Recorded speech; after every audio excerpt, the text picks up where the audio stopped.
Let's have a look at the various things we can change in the settings. To get there, hold the Alt button down and tap the Dynamics button, which in this case is really the Setup button. It's informing us that it is indeed connected to a DL32R as front of house, as opposed to a monitor console or a couple of other options that we could customize. Select follows the input solo, and that is turned on. That means when I hit the solo button, the select button will automatically activate. Then we have select follows input fader. So if we touch one of these faders, which are touch sensitive, the select button will automatically be activated. Select follows output solo, and that is turned on. For instance, if we have headphones plugged in and we choose to listen to aux 1, which is Robert in this case, when we hit the solo button on the master fader for that mix, the select button will automatically activate. Select follows output fader. If we touch one of the output faders, the select button will automatically activate. Of course, you can turn all of these on or off by just pushing the button. The stereo source option allows us to choose audio from the iPad or audio from the 3.5mm stereo plug on the rear of the console. Screen brightness. Pretty self-explanatory. You rotate the knob up or down, and it increases and decreases the brightness of the screen. What screen, you may ask? All of the display screens on left, right, and across the top. Button brightness. That's the select button, mute buttons, assign, lock, shift, alt, bank.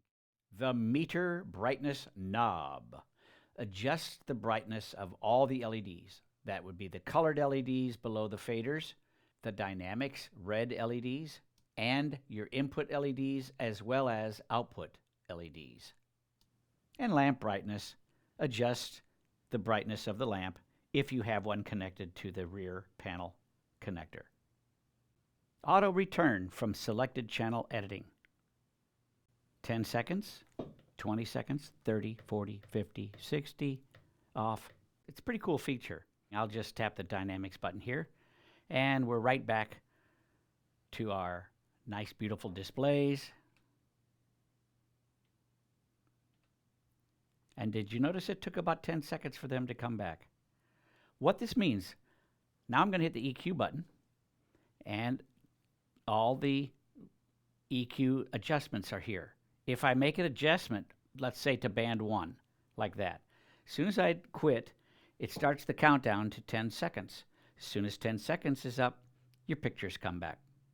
If you want those controls to stay there longer, that's where you adjust 20 seconds, 30 seconds, whatever.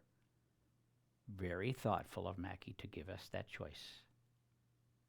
Let's look at the next feature. Let's go back to the settings. Hide names in selected channel editing. I'm going to hit EQ again over here, and you see again all the various bands that you can adjust. Notice at the top of the display, the names of the channels are still there.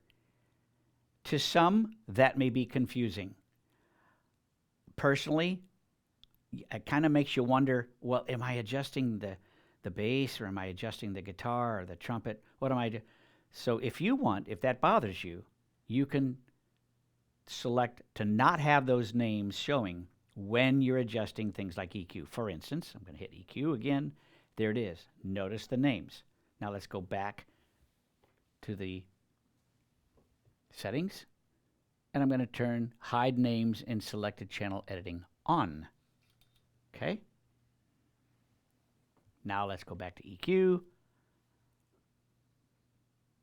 Notice there's no names at the top, just the band, Q, 16, band 3, all that jazz. 10 seconds later, came back. Pretty cool. What else is there? Calibrate faders?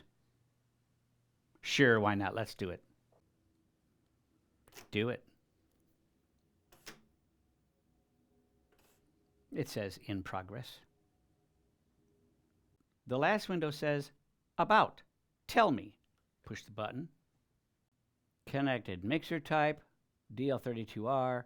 Connected mixer name, DL32R. Connected slot name, front of house. IP, mode, dynamic, IP address, system version, firmware version. You can't forget about this one. Talkback mode, momentary, auto, and latch. That concludes this tutorial about the settings. Next, I'm going to go into some great detail about the reverbs and delay.